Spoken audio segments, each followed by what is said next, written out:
Meaning of flood tide. Flood tide. Flood tide.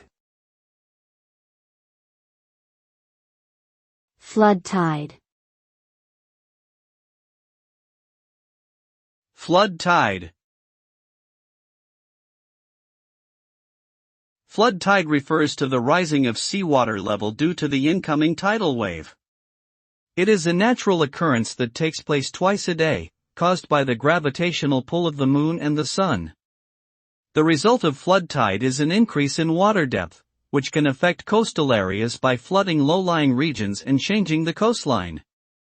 It can also impact the fishing industry by altering the distribution of fish populations and the timing of fishing activities. Additionally, flood tides can have cultural and recreational significance, as they are often associated with celebrations and festivals in coastal communities.